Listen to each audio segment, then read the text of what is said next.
travail d'intérêt général a 2 fois moins de risque de récidive que par exemple les courtes peines de prison. Le travail d'intérêt général est une peine dans laquelle en fait, la personne s'engage à travailler gratuitement pour la société pour compenser le trouble causé à l'ordre public par son infraction. Une fois qu'il a donné son accord, le juge va prononcer un nombre d'heures, le nombre d'heures à exécuter qui peut aller jusqu'à 400 heures. Et la personne a ensuite un délai pour exécuter ses heures de tige qui va jusqu'à environ 18 mois. Le travail d'intérêt général, souvent lorsqu'on en parle, on pense souvent au travail d'intérêt général classique, c'est-à-dire lorsqu'une personne va être mise en situation professionnelle dans une collectivité territoriale, dans une association ou chez une personne morale de droit privé exerçant une mission de service public, et où là, en fait, elle va travailler au sein des équipes, que ce soit aux bibliothèques, aux espaces verts, ce qu'on pense souvent, mais également tout ce qui peut être administratif, entretien des locaux, etc. Donc ça, c'est la forme la plus classique du travail d'intérêt général. Mais on a également le travail d'intérêt général collectif, où là, on va avoir plusieurs personnes qui vont être mises en situation professionnelle. Par exemple, tout ce qui peut être nettoyage des berges d'une rivière. Là, on va avoir plusieurs personnes qui vont exécuter un travail d'intérêt général ensemble.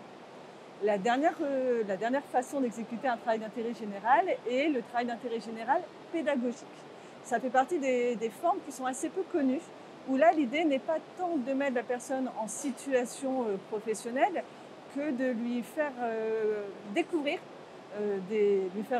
des horizons, lui faire découvrir des domaines, acquérir des compétences, des savoir-être, des savoir-faire. Et ça peut être, ce tige pédagogique peut être individuel ou collectif. Le travail non rémunéré, c'est le petit frère du travail d'intérêt général. C'est-à-dire qu'en fait, c'est une mesure alternative aux poursuites. Le début, c'est tout pareil. C'est-à-dire que c'est une personne qui a commis une infraction, sauf que c'est peut-être la première fois de sa vie. Et donc là, c'est le procureur, et non le juge, qui va lui proposer d'exécuter des heures de travail non rémunérées. Et si la personne les exécute, ça s'arrête là. Elle ne passe pas devant le juge et elle n'est pas condamnée. L'intérêt du travail non rémunéré, c'est que ça fait partie en fait des possibilités pour les maires dans le cadre des transactions municipales.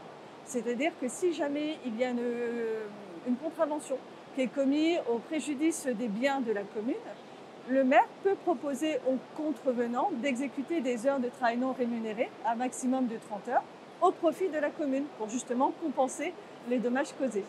Si la personne est d'accord, cette proposition est transmise au procureur et c'est le juge de police territorialement compétent qui va l'homologuer. Le travail d'intérêt général est particulièrement intéressant pour les collectivités territoriales, déjà parce que tout simplement, on est vraiment dans les missions de service public. C'est-à-dire que recevoir une personne en travail d'intérêt général, lui permettre d'exécuter sa peine au sein de leur équipe, c'est vraiment participer à l'insertion tant sociale que professionnelle de cette personne et ainsi de prévenir le risque de récidive. Il faut savoir, c'est que le travail d'intérêt général a 2 fois moins de risque de récidive que par exemple les courtes peines de prison. Donc on est vraiment dans les missions de service public et ça participe à la sécurité de la société. Et après, d'un point de vue beaucoup plus pragmatique, c'est également en fait des personnes qui s'engagent à travailler, donc qui viennent donner un coup de main à leur mairie, au conseil départemental, aussi dans les associations, comme j'ai pu le dire, et qui viennent apporter leur force de travail et se mettre au service de leur commune pour réparer leurs infractions. Alors souvent, on est un peu inquiet. Parce qu'accueillir du travail d'intérêt général, ça veut dire accueillir une personne qui a été condamnée. Et c'est vrai que moi, souvent, en fait, on me pose la question en me disant « mais la personne, elle dort en prison ?» Alors, pas du tout. Le travail d'intérêt général, c'est vraiment une peine à part entière et la personne est chez elle. Elle vient juste travailler dans la journée, dans les heures convenues avec le partenaire, et après, elle rentre chez elle. Et donc, généralement, en fait, lorsque j'explique à mes partenaires que l'une des raisons premières du prononcé de tige, ce sont les infractions routières, il y a déjà un peu moins d'angoisse. Parce qu'on se rend compte qu'au final, le travail d'intérêt général, ça peut concerner beaucoup de personnes parce qu'on n'est jamais à l'abri de faire des mauvais choix dans sa vie et d'être concerné par un travail d'intérêt général. Après, il peut aussi y avoir des inquiétudes concernant mais comment ça va se passer. Donc il faut savoir, c'est que l'Agence du travail d'intérêt général et de l'insertion professionnelle, par le biais de ses référents territoriaux, propose des formations à destination des tuteurs et des responsables de TIG. Il faut savoir également que lorsqu'on est partenaire d'accueil de TIG, ça ne veut pas dire qu'on est obligé d'accueillir toutes les personnes qu'on oriente. Nous, on va transmettre, ce sont des candidatures. Les partenaires ont toujours leur mot à dire quant à l'accueil. Et surtout, si ça se passe mal, ce qui est vraiment très rare, je peux vous l'assurer, si ça se passe mal, il y a la possibilité d'arrêter le TIG à tout moment.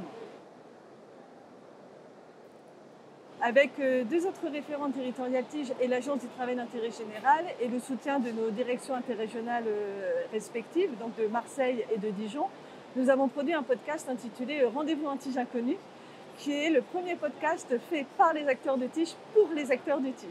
C'est-à-dire qu'il s'adresse aux magistrats, aux avocats, aux partenaires, aux services pénitentiaires d'insertion et de probation et au service de la protection judiciaire de la jeunesse. Et il expose justement en 4 épisodes différents types de TIG pédagogiques qu'on peut rencontrer. Alors, le travail d'intérêt général, c'est ça qui est très intéressant, c'est que c'est extrêmement adaptable. Ça peut concerner tous les domaines.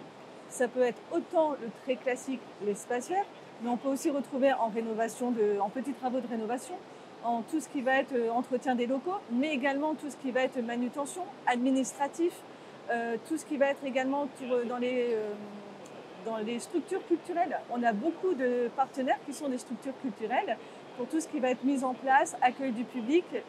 En gros, à partir du moment où il y a un emploi, on peut accueillir du travail d'intérêt général.